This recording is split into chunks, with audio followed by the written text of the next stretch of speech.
Good evening and welcome to Hello It's Us, a program based on the philosophy that things in general go better if it's all of us working together as opposed to you, me, and them all working at cross purposes.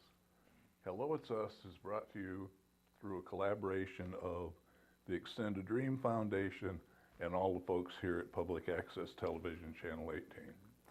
I'm Terry Cunningham. This is Keith Ruff, my ever-present co-host, now that we're both healthy. Tonight we're going to talk about the upcoming 24th ADA celebration that will be held here in Iowa City on Saturday, July 26th from 11 a.m. to 2 p.m. on the Ped Mall Sheraton stage. And that happens to be the exact date. It is. It was signed. This year.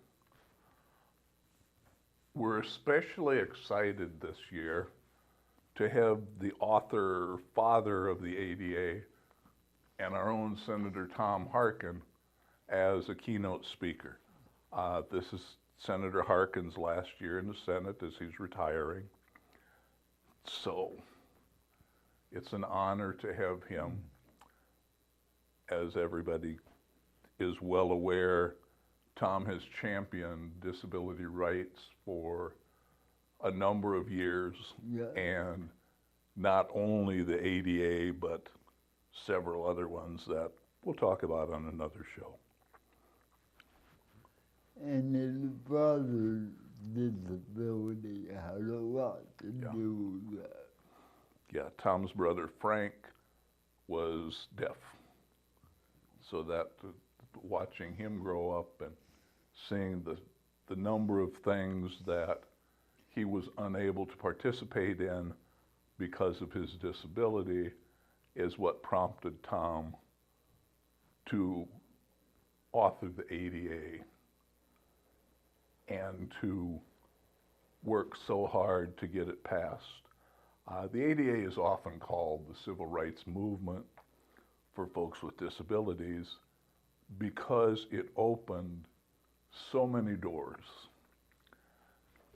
not just because of physical inaccessibility where doorways were too small or there were no ramps or switches were too high or too low.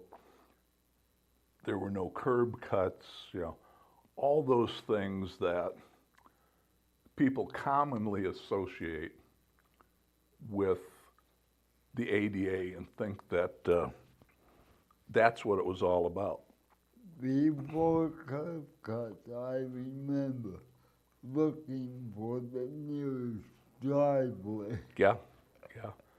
Well, or before they were mandated, you might be at a corner and only one of the four corners had a curb cut on it. Right. So you'd be tootling down the street, or you may have gotten on a curb and gone a block and been on the side where there wasn't a curb cut, And as we've talked about many times, curb cuts don't just benefit folks with disabilities. No. If you take some time to people watch at a curb cut or a ramp, besides folks with disabilities, folks who are older and using a cane or a walker, or somebody with a bike, or a bike, somebody with a stroller, are all going to opt for the curb cut. I have yet to be around a curb cut or a ramp and have somebody come up to it, and if it's got a flight of stairs or whatever together or next to it, and go, oh, that's just for people with disabilities. I must use the steps. It's just convenient for everyone. And the little red bumps are for people with vision impairment. It's not that they made a mistake with it. But besides that, it dealt with accessibility in transportation. Yes. That's where paratransit systems came from. But it also dealt with airlines, with buses, with trains. Yeah. You know, the famous Steve Martin, John Candy movie, Yeah. Planes, Trains, and Automobiles. You know, all of those kind of things. It deals with public buildings, and that they have to be physically accessible, and those can be city government buildings, county government buildings, state government, And federal. federal, and all of those locations need to be accessible. Yeah. And accessibility can mean if you've got a 3-story building and there's no elevator and there's something being held on the 2nd or 3rd floor, You gotta bring it down. yeah, it doesn't mean you have to install an elevator. You just have to find a room on the 1st floor For that to hold the meeting. event. Yeah. And Whatever. yeah, that was one of the things when the ADA was first being discussed, and part of the campaign to not have it passed was, you know, there was information out there that, oh my God, if the ADA gets passed, if your building's not accessible, you're gonna have to knock it down. Right. Knock it down and build something new and da-da-da-da-da. And it would cost millions of dollars. Yeah. And that was never the case. No. What the ADA said was, from this date forward, all new construction Yeah. had to be accessible, and when and if you did major construction on a building that wasn't accessible at the time, Refurbished. you had to make it accessible in as much as people could get in the entrance, people could get in the restrooms. Yes. You know, I wish they had a rule for table height in restaurants, Yeah. because whereas Keith has no trouble slipping under a table, I'm at the other end of the spectrum, and you know, I'm 2 or 4 inches above the table, and there's no way I get in, which is one of the reasons I now have a little lap desk that I have with me all the time, and if I go to a restaurant, I set cups or things Yeah. on the table and set at an angle where I can reach them, but I'm able to have my food in front of me. That's, you know, and what a lot of that stuff was called was reasonable accommodation. You know, because there are some buildings that, short of knocking them down, are never going to be accessible. No, you know, no. buildings that are 100 years old or more than that and are on the historic registry, and to make them accessible would just, would ruin them. It was never expected that that would be done that way. Okay.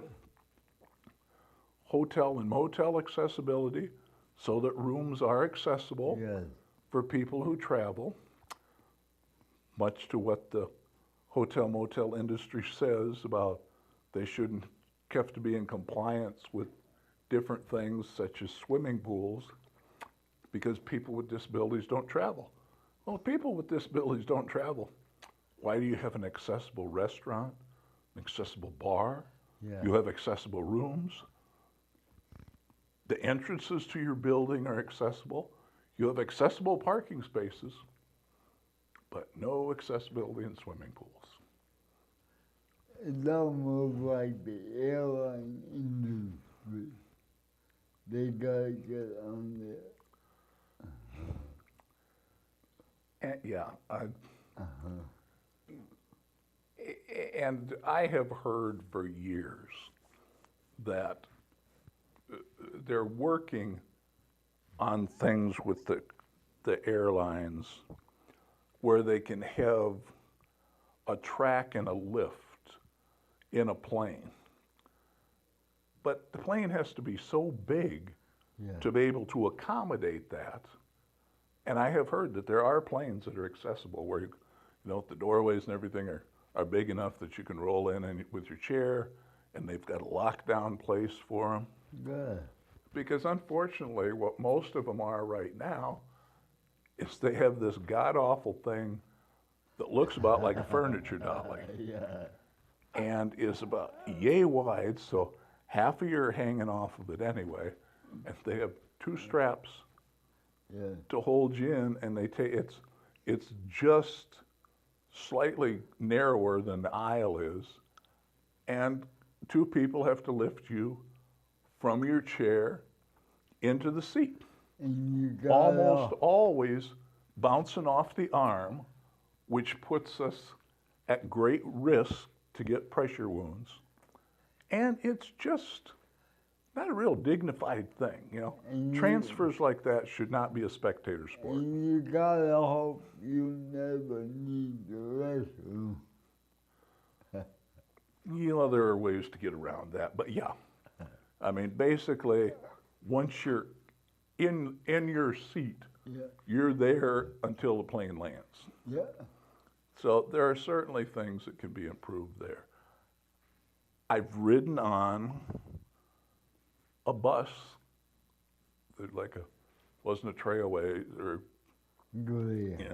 I don't know what the company was right now, Okay. but that had a lift on the back of the bus, and there were a couple seats in the back of the bus for folks with disabilities, That's good. and it wasn't bad. Yeah. It was a little tight for me, but every place is tight for me. Just because of my size. But it affects that. As I haven't been on an accessible train, but I've gone online and looked, and they have both club cars and sleeper cars that, according to the dimensions, look like they should be okay. Cruise ships, Yeah. it covers that and what they have to do. Although not technically part of the ADA, a precursor was making schools accessible. And I mean, Keith and I have talked different times about our lives and when the ADA came into effect. When I was going to college in Southwest Minnesota, it was still almost 15 years. No, almost 20 years Beautiful. from before the ADA was passed into effect. So there weren't things such as guidelines for ramps, and before that, you had some god-awful ramps out there. Yeah. Because nobody knew what was going on. And you'd see a building that, had a step about yay high and had this much room from their door to the sidewalk, and they'd have somebody bring in a pile of asphalt or a pile of concrete, and they'd make this little ramp thing. And the specs on a ramp are, for every inch of height, you're supposed to have a foot of ramp. Yes. So instead of having, if it was a foot high, instead of having a 12-foot ramp, if you had 3.5 foot of sidewalk on yours till you hit the regular sidewalk, that's what you got. Yeah. Well, what that meant was, if you were able to get yourself to the top of the ramp, there was no way to open the door and get in. And there wasn't guidelines on where light switches and where outlets should be. And just, all kinds of things. Handicap parking spots didn't exist. No. That was one of the biggest pains. So you always, at that point, you always had to park in the farthest end of the parking lot on one of the end spots And or the closest, if you could get there. yeah, And that didn't guarantee that somebody wasn't gonna park right next to you anyway. yeah, and bar the And- wheels, yeah. Yeah. And there was no guideline regarding how many accessible parking spaces there were supposed to be. Yeah, There was no distinction on what's the size of a parking space for the average car, or how much room there should be for a van. yeah. You know, you did what you could. And I noticed that last weekend at COVID, most disabled parking spaces are wide enough to get in and out. Yep. But, so as I say, those are some of the things about the ADA, and, you know, we've continued to,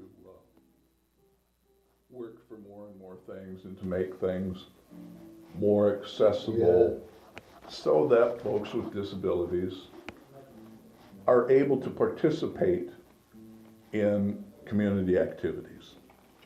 You know, that's the whole reason that the ADA was passed, and is one of the reasons why it's important for folks with disabilities to get out and use all this stuff. Yeah, You know, to show people that it's been worthwhile Yeah. to do.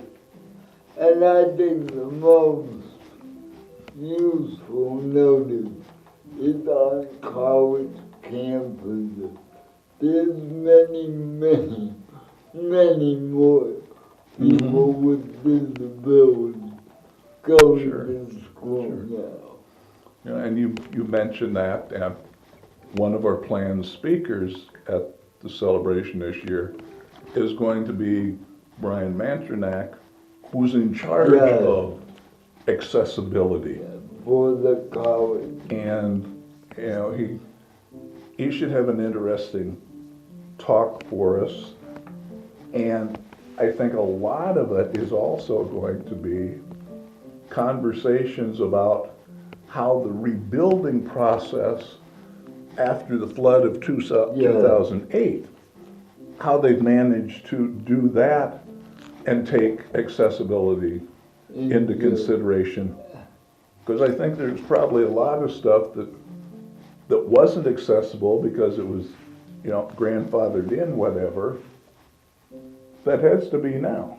And I do know one added feature from the New Hampshire.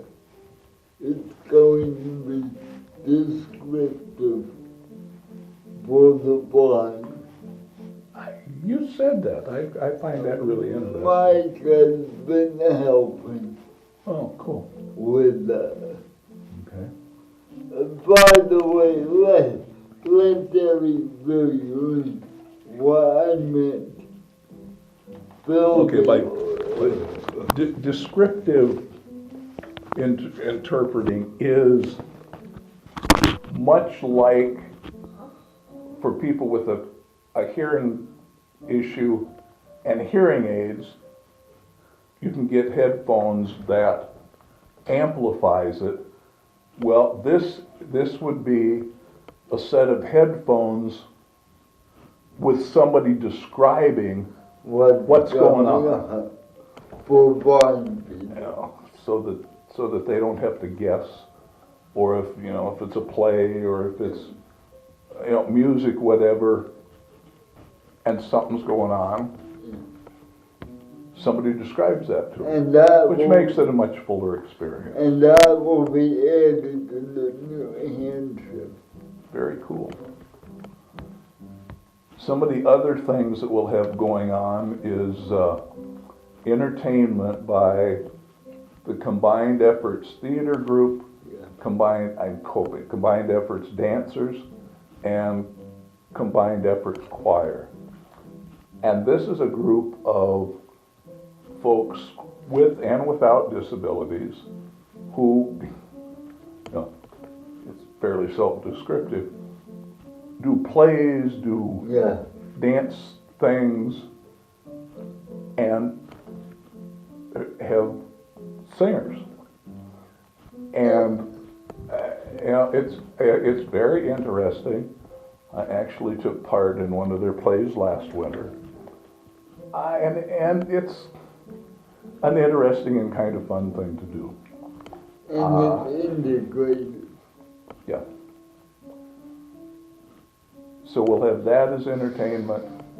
And we'll have speeches by people who are affected by ADA.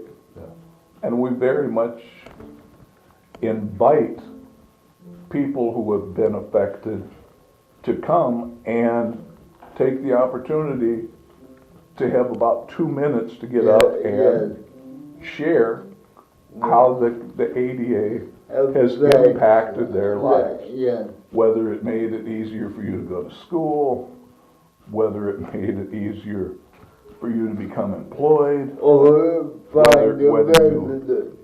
yeah, you know, to find someplace to live, Yeah. you know, all of the stuff. To have that opportunity. We'll also have, as I said, Senator Harkin there, Yeah. who will speak. In all likelihood, Congressman Loebsack and Braley Yeah. will probably be there and have a chance to visit. We'll have information tables that folks can visit.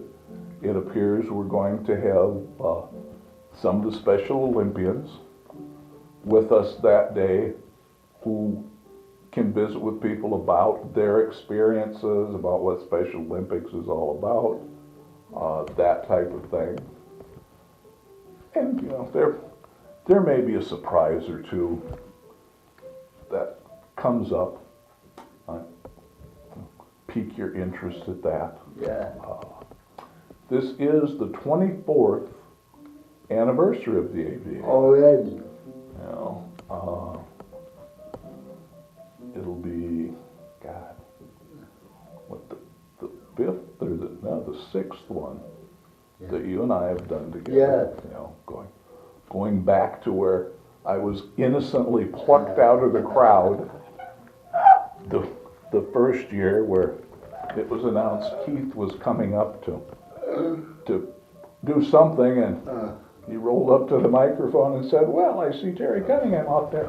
Come on up." And, you know, so was born the Keith and Terry Show. And that was a fun day. It really was, because we talked for a while, and as we're talking, other people started lining up. Yeah. Much like the impact thing that we were just talking about. People just kind of took it upon themselves to decide, well, if they can pull that joker out of the crowd to come up and talk, we've got something we want to say too. And people got up and talked about it. So, you know, it's very much, we want participation. There'll be some games and such, but And we really want people to show up. it's a good way to find out about the people behind their disability. But yeah, we really want folks to especially come and thank Senator Harkin. Yes. You know, he's been such a force in disability rights for so very long, and you know, will continue to be involved as the years go by, but you know, more behind the scenes. But it's time to, you know, really let him know how much we've appreciated what he's done, and to thank him. And how valuable the law is. Well, we've done it again. Yes. We've burned through our time. Again, we want to invite you all Saturday, July 26th from 11 a.m. to 2 p.m. Yes. to join us on the Pedmo. Come up and say hello. Yes. And enjoy yourself. Take care. Thanks. Stay dry. Stay Yeah. cool. Take care. Have a good week. See you on the